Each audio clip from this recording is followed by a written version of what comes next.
30 जून 1908 को रूस के साइबेरिया क्षेत्र में स्थित पोडकामेनाया तुंगुस्का नदी के पास एक ऐसा विस्फोट हुआ जिसने पूरी दुनिया को हैरान कर दिया और आज भी वैज्ञानिकों के लिए यह रहस्य बना हुआ है। यह घटना इतिहास में तुंगुस्का इवेंट के नाम से जानी जाती है और इसे धरती पर दर्ज अब तक का सबसे बड़ा गैर परमाणु विस्फोट माना जाता है।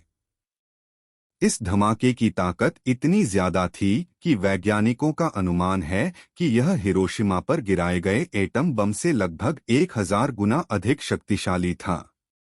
उस समय यह इलाका बहुत दूरदराज और कम आबादी वाला था, इसलिए लोगों की जान जाने की संख्या सीमित रही, लेकिन इसका प्रभाव हजारों किलोमीटर तक महसूस किया गया।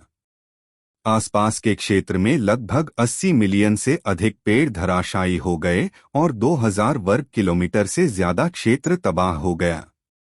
हैरानी की बात यह थी कि इस विस्फोट के बाद धरती पर कोई बड़ा क्रेटर नहीं मिला, जैसा कि आमतौर पर उल्कापिंड या धूमकेतु के टकराने पर दिखाई देता है। यही कारण है कि वैज्ञानिक आज तक यह समझने की कोशिश कर रहे हैं कि आखिर उस दिन हुआ क्या था।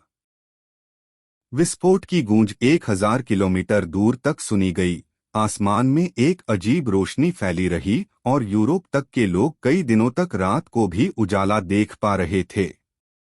उस समय आधुनिक तकनीक और उपग्रह मौजूद नहीं थे, इसलिए सही डेटा इकट्ठा नहीं हो सका।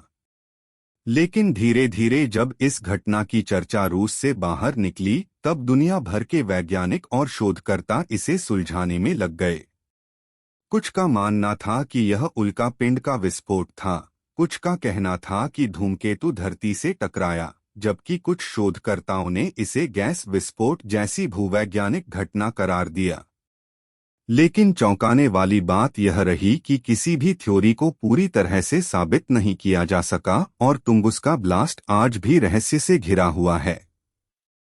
इस घटना की गंभीरता का अंदाजा इसी से लगाया जा सकता है कि इसे लेकर आज भी नए नए शोध हो रहे हैं और वैज्ञानिक मानते हैं कि अगर यह धमाका किसी बड़े शहर के ऊपर हुआ होता तो लाखों लोग तुरंत मारे जाते और पूरा शहर मिट्टी में मिल जाता। यही वजह है कि तुंगुस्का विस्फोट को न सिर्फ साइबेरिया की बल्कि पूरी मानव सभ्यता की सबसे रहस्यमय घटनाओं में गिना जाता है। 1908 के तुंगुस्का विस्फोट ने साइबेरिया के एक विशाल इलाके को हिलाकर रख दिया और इसके प्रत्यक्ष प्रभाव इतने डरावने थे कि जिन लोगों ने इसे अपनी आंखों से देखा, उन्होंने ऐसी गवाही दी जिसने वैज्ञानिकों को वर्षों तक उलझाए रखा। सुबह के लगभग 7:15 बजे स्थानीय समय के अनुसार अचानक आसमान में एक अजीब चमक दिखाई दी। ग्रामीणों और स्थानीय शिकारी जनजातियों ने बताया कि सूरज से भी ज्यादा चमकीला एक आग का गोला आकाश में दिखाई दिया, जो बेहद तेज गति से धरती की ओर बढ़ रहा था। कुछ लोगों ने कहा कि यह चमकते तारे या धूमकेतु जैसा लग रहा था, जबकि कुछ ने इसे जलती हुई आग की लपटों में घिरा विशालकाय पिंड बताया। इसके तुरंत बाद जोरदार धमाका हुआ, जिसने आसपास के क्षेत्र को हिला दिया। गवाही के अनुसार तेज गर्म हवा ने कई किलोमीटर दूर खड़े लोगों को गिरा दिया और उनके घरों की खिड़कियां चकनाचूर हो गईं। यहां तक कि 60 किलोमीटर दूर तक खड़े लोग भी हवा के दबाव से जमीन पर गिर पड़े। इस धमाके की ताकत इतनी थी कि 80 मिलियन से अधिक पेड़ जड़ों से उखड़कर चपटे हो गए। पेड़ों के गिरने का पैटर्न आज भी वैज्ञानिकों के लिए अध्ययन का विषय है, क्योंकि सारे पेड़ विस्फोट के केंद्र से बाहर की ओर फैले हुए थे, मानो किसी विशाल विस्फोट ने उन्हें चारों तरफ धकेल दिया हो। प्रत्यक्षदर्शियों ने बताया कि विस्फोट से आसमान में बादल जैसे धुएं का विशाल गुबार बना, जो कई घंटों तक आसमान में छाया रहा। उस समय टेलीग्राफ और आधुनिक संचार प्रणाली पूरी तरह से अस्तित्व में नहीं थी, लेकिन फिर भी इतनी दूर से इस घटना की खबरें आने लगीं कि वैज्ञानिक और शोधकर्ता चकित रह गए। रिपोर्ट्स के अनुसार धमाके से निकली शॉकवेव इतनी शक्तिशाली थी कि यह धरती के वातावरण में कई बार घूमी और इंग्लैंड, जर्मनी और नीदरलैंड जैसे यूरोपीय देशों तक इसका असर दर्ज किया गया। उस समय यूरोप के लोगों ने रात के समय अजीब रोशनी देखने की गवाही दी। कई जगहों पर लोग रात के समय अखबार पढ़ सकते थे, क्योंकि आसमान में अजीब सी चमक बनी हुई थी। वैज्ञानिक मानते हैं कि यह प्रभाव विस्फोट से निकली धूल और कणों के कारण था, जिसने सूर्य की किरणों को परावर्तित किया और पूरी रात आकाश उज्ज्वल बना रहा। इस घटना की प्रत्यक्ष गवाही का सबसे दिलचस्प हिस्सा यह है कि स्थानीय एवेंकी जनजाति ने इसे अपने देवताओं के प्रकोप के रूप में देखा। उनके अनुसार आसमान से आग का गोला गिरा और धरती हिल उठी, जो उनके लिए किसी अभिशाप से कम नहीं था। लेकिन वैज्ञानिक दृष्टिकोण से देखें तो यह धरती पर किसी उल्का पिंड या धूमकेतु के टकराने जैसा था। गवाहियों में यह भी सामने आया कि विस्फोट के बाद कई दिनों तक इलाके में अजीब सी गंध फैली रही और हवा में जलते हुए सल्फर जैसी महक आती रही। इस घटना के कई दशकों बाद जब वैज्ञानिकों ने यहां जाकर अध्ययन किया, तो उन्हें आज भी पेड़ों के तनों और मिट्टी में उस विस्फोट के निशान मिले। आश्चर्य की बात यह थी कि इतने बड़े विस्फोट के बावजूद धरती पर कोई क्रेटर नहीं मिला। यही वजह है कि तुंगुस्का विस्फोट का प्रत्यक्ष प्रभाव और गवाहियों ने इसे दुनिया का सबसे अनसुलझा रहस्य बना दिया। तुंगुस्का विस्फोट के तुरंत बाद वैज्ञानिक समुदाय में हलचल मच गई, लेकिन उस समय साइबेरिया की दुर्गम परिस्थितियां और रूस की राजनीतिक स्थिति के कारण इस घटना की जांच कई वर्षों तक ठप पड़ी रही।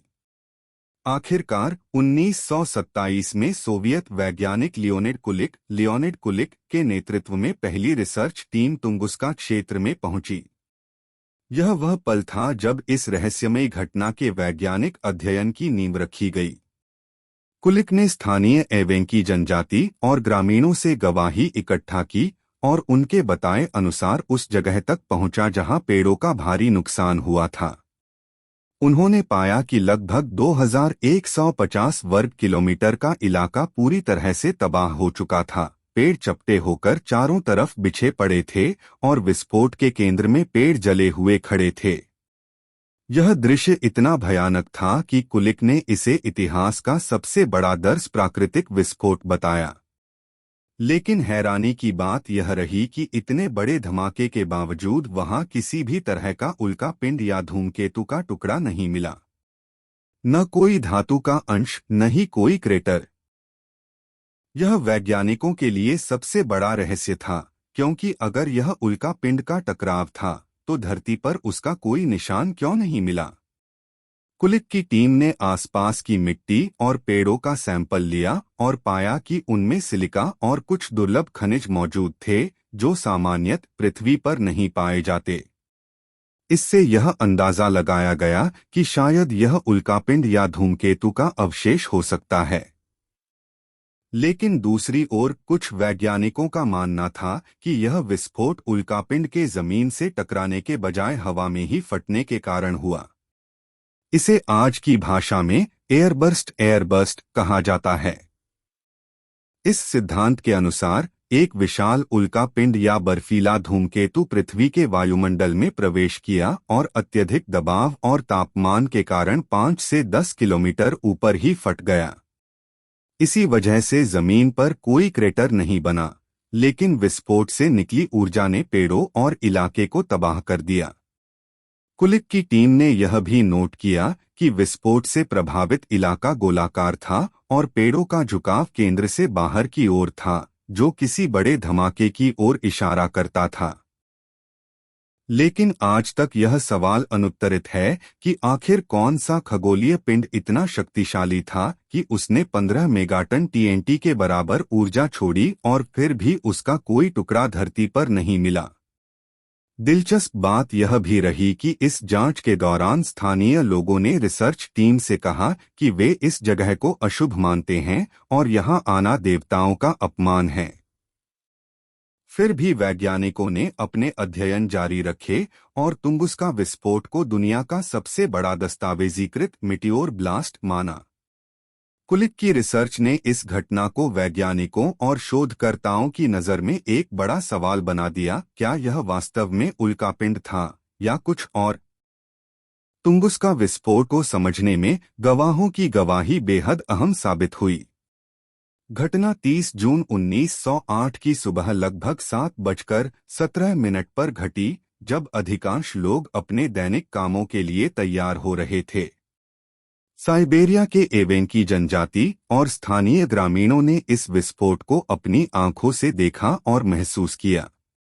कई गवाहों ने बताया कि उन्होंने आसमान में एक तेज आग का गोला देखा, जो इतनी तेजी से बढ़ रहा था मानो सूरज धरती की तरफ गिर रहा हो। उस गोले की चमक इतनी तेज थी कि वह सैकड़ों किलोमीटर दूर तक दिखाई दी। याकुत्स्क, इरकुत्स्क और यहां तक कि यूरोप के कुछ हिस्सों तक आसमान में असामान्य रोशनी दर्ज की गई। कुछ गवाहों का कहना था कि उन्होंने उस गोले से निकलती हुई नीली और सफेद रोशनी देखी, जिसके कुछ सेकंड बाद एक भयानक धमाका हुआ। धमाका इतना जोरदार था कि उसकी आवाज 1000 किलोमीटर दूर तक सुनी गई और धरती बुरी तरह हिल उठी। सैकड़ों किलोमीटर दूर खिड़कियां टूट गईं, घरों की छतें हिल गईं और लोग डर के मारे इधर-उधर भागने लगे। एवेंकी जनजाति के कई लोग इस विस्फोट को दैवीय दंड मानते थे। उनके मुताबिक आसमान से अग्निदेव प्रकट हुए और धरती पर गिरे। कुछ ग्रामीणों ने दावा किया कि उन्होंने विस्फोट से पहले आसमान में अजीब सी गूंज और गरज जैसी आवाज सुनी थी, जैसे कोई विशाल वस्तु वायुमंडल को चीर रही हो। घटना स्थल से कई किलोमीटर दूर रहने वाले चरवाहों ने बताया कि उनकी झोपड़ियां हवा के दबाव से गिर गईं और जानवर बुरी तरह डर गए। सबसे चौंकाने वाली बात यह थी कि विस्फोट के बाद कई दिनों तक रात के समय आसमान असामान्य रूप से रोशन रहा। इंग्लैंड, जर्मनी और स्कॉटलैंड तक के लोगों ने रिपोर्ट किया कि वे रात में भी अखबार पढ़ सकते थे, क्योंकि आकाश में अजीब रोशनी छाई रहती थी।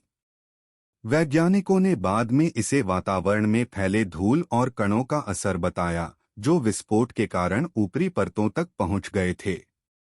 वहीं कुछ गवाहों ने कहा कि उन्होंने विस्फोट से पहले जानवरों के अजीब व्यवहार देखे। कुत्ते जोर-जोर से भौंक रहे थे, पक्षी दिशा खोकर उड़ रहे थे और हिरण झुंड बनाकर भाग रहे थे।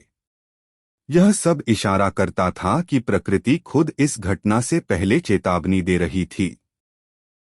इन गवाहियों ने तुंगुस्का विस्फोट को और रहस्यमय बना दिया, क्योंकि अगर यह सिर्फ एक साधारण उल्कापिंड का मामला होता तो लोग इतने असामान्य दृश्य और घटनाएं क्यों देखते।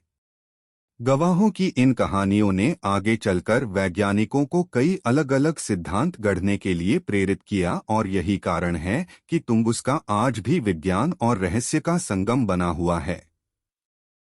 तुंगुस्का विस्फोट के लगभग 19 साल बाद यानी 1927 में पहली बार वैज्ञानिक रूप से इस रहस्य को समझने की कोशिश की गई।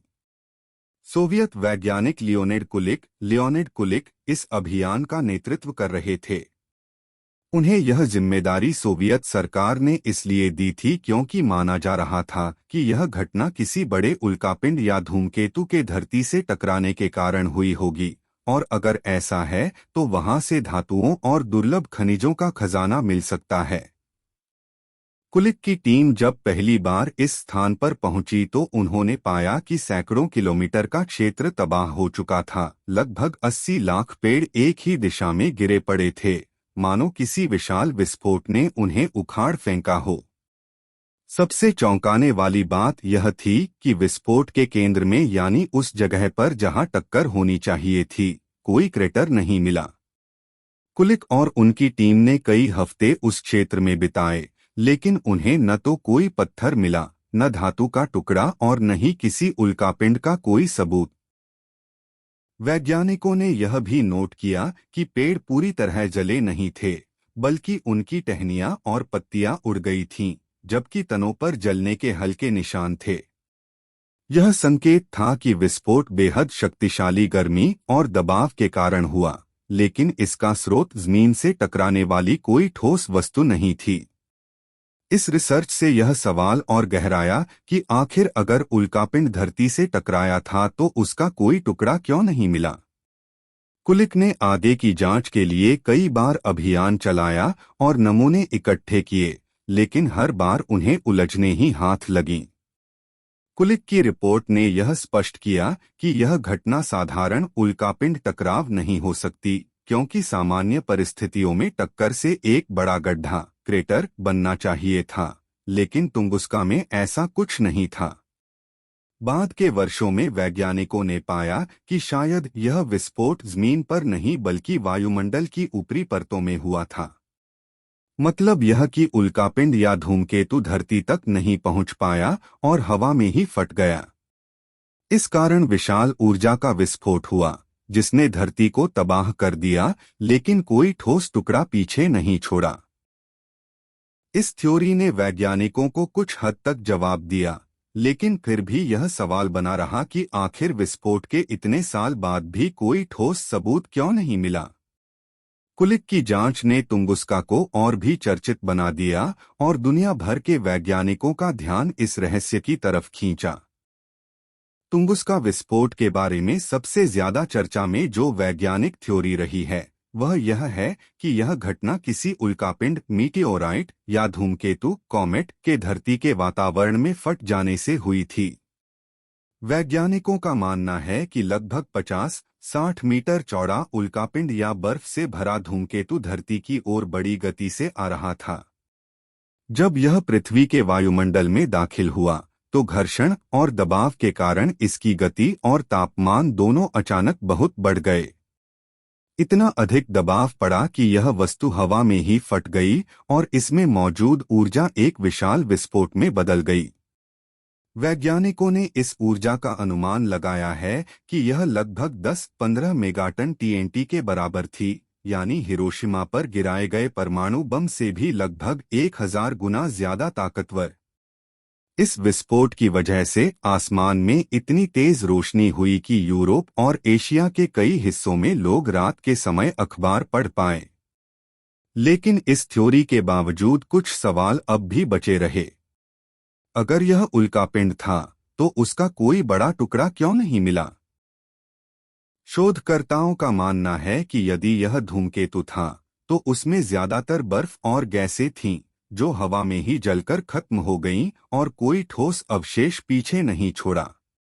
कुछ वैज्ञानिकों का मानना है कि यह एक पत्थरीला उल्कापिंड था, जो इतनी ऊंचाई पर टूट गया कि उसके टुकड़े बहुत छोटे होकर पूरे इलाके में फैल गए और मिट्टी या दलदल में दब गए।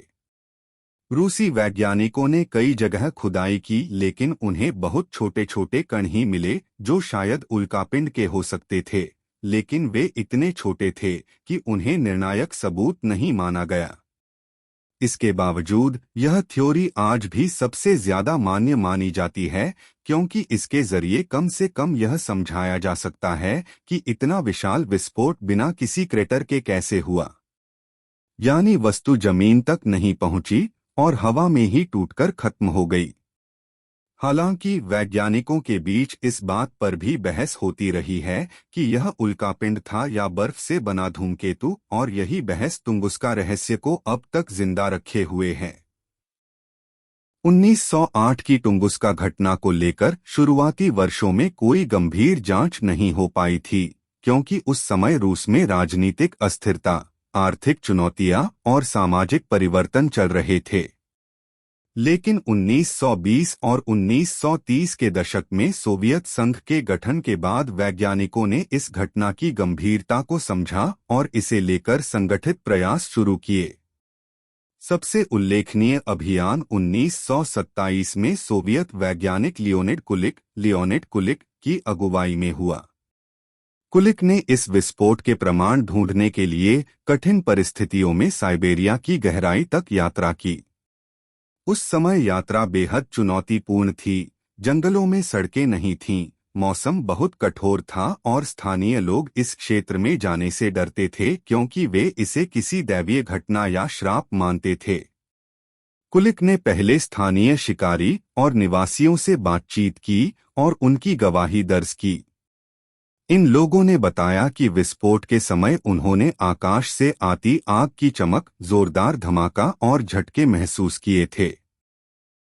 कुलिक ने जब घटना स्थल पर पहुंचकर सर्वेक्षण किया तो उन्होंने पाया कि पेड़ एक ही दिशा में झुके हुए थे, जैसे किसी विशाल विस्फोट की लहर ने उन्हें गिरा दिया हो। लगभग 2150 वर्ग किलोमीटर क्षेत्र में 80 मिलियन से अधिक पेड़ नष्ट हो चुके थे। यह क्षेत्र इतना बड़ा था कि आज के बड़े शहर उसमें समा सकते थे। सबसे हैरान करने वाली बात यह थी कि घटनास्थल पर कोई गड्ढा, क्रेटर नहीं मिला। आमतौर पर यदि पृथ्वी से कोई बड़ा उल्कापिंड टकराता है तो जमीन पर बड़ा गड्ढा बनता है, लेकिन टुंगुस्का में ऐसा कुछ नहीं दिखा। कुलिक ने इस विस्फोट को उल्कापिंड या धूमकेतु के वायुमंडल में फटने से जोड़ा, लेकिन उन्हें कोई ठोस धात्विक टुकड़ा या उल्कापिंड का अवशेष नहीं मिला। उनकी टीम ने यह भी देखा कि कुछ पेड़ खड़े थे, लेकिन उनकी शाखाएं और पत्तियां जल चुकी थीं, जिससे यह अनुमान लगाया गया कि विस्फोट ऊपर हवा में हुआ था। सोवियत सरकार ने कुलिक के अभियानों को इसलिए भी महत्व दिया क्योंकि यह घटना प्राकृतिक आपदाओं को समझने में मदद कर सकती थी और अंतरिक्ष से आने वाले खतरों का मूल्यांकन करने का अवसर देती थी। हालांकि कुलिक कई बार वापस गए, लेकिन 1942 में द्वितीय विश्व युद्ध के दौरान उनकी मृत्यु हो गई और आगे की रिसर्च धीमी पड़ गई। इसके बावजूद सोवियत वैज्ञानिकों की शुरुआती खोजों ने यह स्पष्ट कर दिया कि यह घटना सिर्फ स्थानीय नहीं बल्कि वैश्विक महत्व की थी, क्योंकि अगर यह विस्फोट किसी बड़े शहर के ऊपर हुआ होता तो लाखों लोगों की जान जा सकती थी।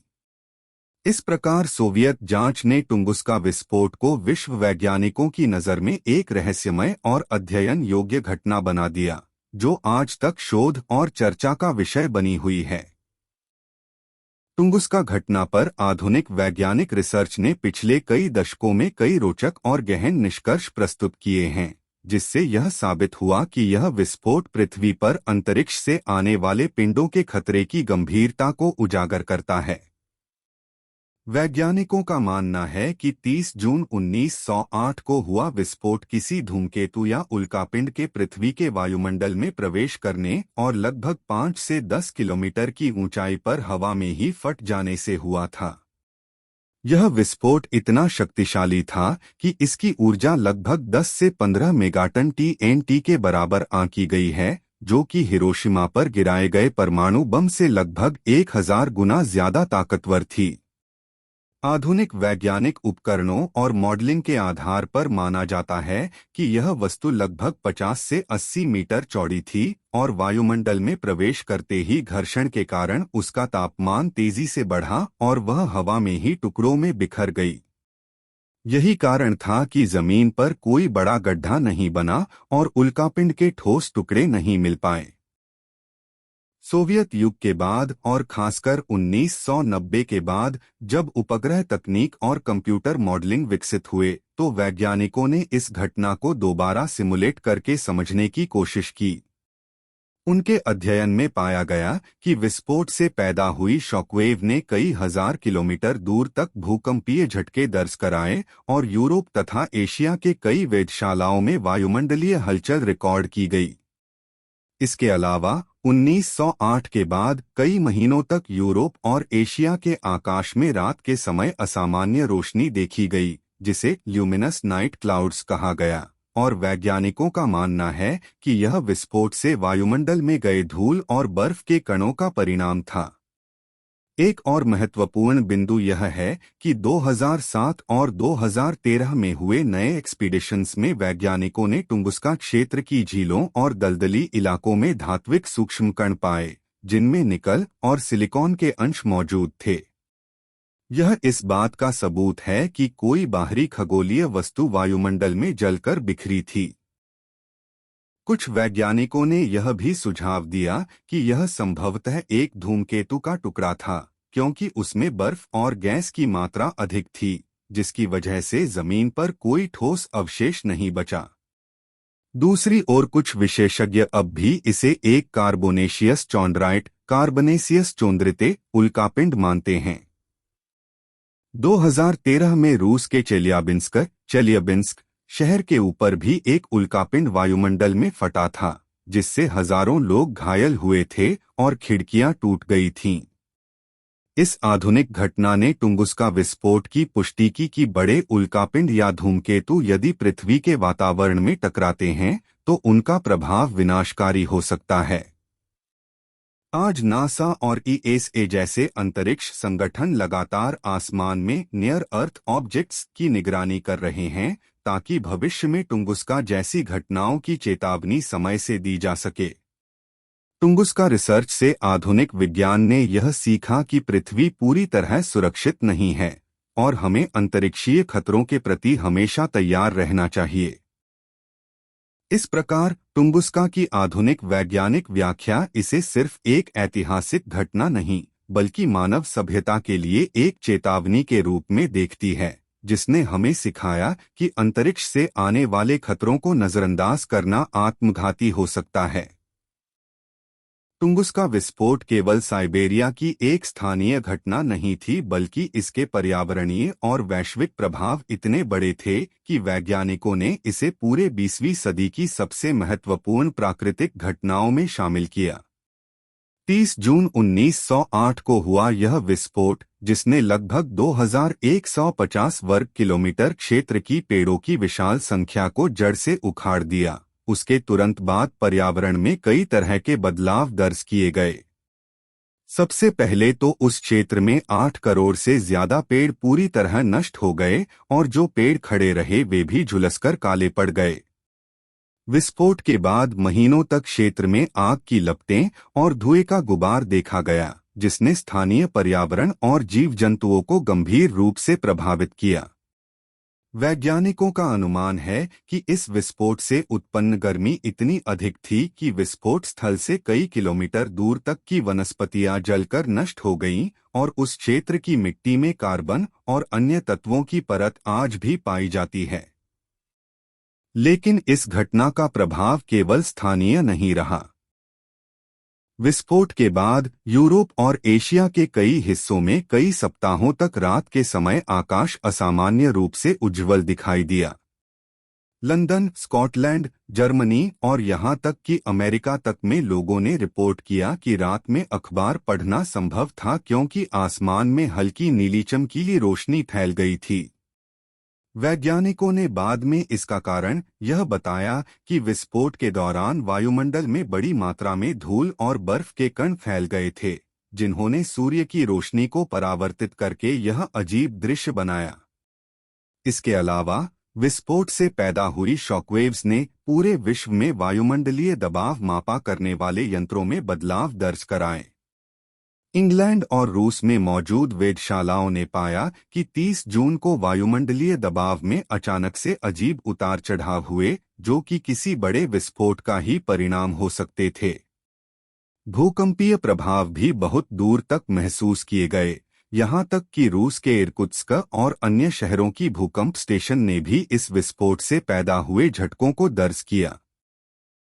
वैज्ञानिकों का मानना है कि यदि यह विस्फोट किसी बड़े शहर के ऊपर हुआ होता तो पूरा शहर नष्ट हो जाता और लाखों लोग मारे जाते। यही कारण है कि टुंगुस्का घटना को मानव सभ्यता के लिए एक चेतावनी माना जाता है। इसके पर्यावरणीय प्रभाव लंबे समय तक रहे। टुंगुस्का क्षेत्र में कई वर्षों तक वनस्पतियां और पेड़ पूरी तरह से वापस नहीं उग पाए और वहां के पारिस्थितिकी तंत्र इकोसिस्टम पर इसका गहरा असर पड़ा। वैज्ञानिकों ने यह भी पाया कि उस क्षेत्र में रेडियोधर्मिता रेडियोएक्टिविटी का स्तर असामान्य नहीं था, लेकिन मिट्टी और झीलों में सूक्ष्म धात्विक कण जरूर जमा हो गए थे। इस घटना ने यह स्पष्ट कर दिया कि अंतरिक्षीय वस्तुओं का पृथ्वी पर टकराना केवल अतीत की कहानी नहीं है, बल्कि भविष्य के लिए भी एक वास्तविक खतरा है। नासा और ईएसए जैसे संगठन आज जिस तरह नियर अर्थ ऑब्जेक्ट्स की निगरानी करते हैं, उसका आधार टुंगुस्का जैसी घटनाएं ही हैं। अगर उस समय वैज्ञानिकों के पास आधुनिक उपकरण होते तो शायद और गहरी समझ विकसित की जा सकती, लेकिन फिर भी उस दौर में दर्ज किए गए वैश्विक प्रभाव आज हमें यह सिखाते हैं कि पृथ्वी की सुरक्षा के लिए अंतरिक्षीय निगरानी कितनी आवश्यक है। 1908 का टुंगुस्का विस्फोट केवल एक रहस्यमय घटना नहीं था, बल्कि उसने पूरी मानव सभ्यता को यह सिखाया कि पृथ्वी पर अंतरिक्ष से आने वाला खतरा कितना बड़ा हो सकता है और हमें इसके लिए किस तरह तैयार रहना चाहिए। इस विस्फोट ने वैज्ञानिकों को यह चेतावनी दी कि पृथ्वी पूरी तरह सुरक्षित ग्रह नहीं है, बल्कि हर समय उल्का, धूमकेतु या क्षुद्रग्रह, एस्टेरॉयड जैसे खगोलीय पिंडों से टकराने का खतरा बना रहता है। यदि टुंगुस्का जैसी घटना किसी बड़े शहर के ऊपर होती तो लाखों लोग मारे जाते और विनाश का स्तर हिरोशिमा नागासाकी पर हुए परमाणु विस्फोट से भी कहीं अधिक होता। इसीलिए टुंगुस्का घटना ने वैज्ञानिक समुदाय को गहराई से सोचने पर मजबूर किया और इसके बाद धीरे धीरे ग्रह रक्षा, प्लैनेटरी डिफेंस की अवधारणा सामने आई। नासा, ईएसए और कई अन्य अंतरिक्ष एजेंसियां अब नियर अर्थ ऑब्जेक्ट्स नेओज की निगरानी के लिए बड़े प्रोजेक्ट चला रही हैं, ताकि टुंगुस्का जैसी संभावित घटनाओं का पहले से पता लगाया जा सके। आधुनिक तकनीक जैसे पैनस्टार्स टेलीस्कोप, कैटलीना स्काई सर्वे और नेओवाइस मिशन लगातार आकाश की निगरानी कर रहे हैं, ताकि यह पता चल सके कि कोई बड़ा क्षुद्रग्रह पृथ्वी की ओर तो नहीं बढ़ रहा। इतना ही नहीं, हाल के वर्षों में वैज्ञानिकों ने प्लैनेटरी डिफेंस टेस्ट भी किए हैं, जैसे कि नासा का डार्ट मिशन, जिसने एक छोटे क्षुद्रग्रह को टक्कर मारकर उसकी कक्षा बदलने की कोशिश की और सफल भी हुआ। यह प्रयोग इस बात का संकेत है कि यदि भविष्य में कोई बड़ा उल्का पिंड पृथ्वी की ओर आता है तो मानवता उसे टालने के लिए सक्षम हो सकती है। टुंगुस्का घटना का एक और सबक यह था कि वैज्ञानिकों को पृथ्वी के इतिहास को समझने के लिए प्राकृतिक आपदाओं और अंतरिक्षीय घटनाओं को जोड़कर देखना चाहिए। उदाहरण के लिए, डायनासोर का विलुप्त होना भी 65 मिलियन वर्ष पहले एक विशाल क्षुद्रग्रह टक्कर से हुआ था और टुंगुस्का ने दिखा दिया कि ऐसी घटनाएं केवल करोड़ों साल पहले नहीं, बल्कि आधुनिक काल में भी हो सकती हैं। इस घटना से यह भी स्पष्ट हुआ कि विज्ञान और धर्म दोनों को इस तरह की घटनाओं से सीखना चाहिए। जहां वैज्ञानिक इसे अंतरिक्षीय घटना मानते हैं, वहीं कई स्थानीय समुदायों ने इसे दैवीय चेतावनी माना। लेकिन दोनों दृष्टिकोण हमें यही बताते हैं कि प्रकृति और ब्रह्मांड की शक्तियां इंसानी नियंत्रण से कहीं परे हैं और हमें उनका सम्मान करते हुए सतर्क रहना चाहिए। आज भी टुंगुस्का क्षेत्र शोध का एक महत्वपूर्ण केंद्र है, जहां हर साल वैज्ञानिक अभियान जाते हैं और नई नई जानकारियां जुटाते हैं। अंतर्राष्ट्रीय स्तर पर यह घटना एक प्रेरणा बन चुकी है, जिससे यह तय हुआ कि वैश्विक सहयोग के बिना मानवता का भविष्य सुरक्षित नहीं हो सकता। इसीलिए आज जब भी अंतरिक्षीय खतरों की चर्चा होती है, टुंगुस्का विस्फोट का नाम सबसे पहले आता है। यह घटना न केवल विज्ञान के लिए बल्कि पूरी मानव सभ्यता के लिए एक चेतावनी और सबक है कि हमें मिलकर धरती की सुरक्षा करनी होगी।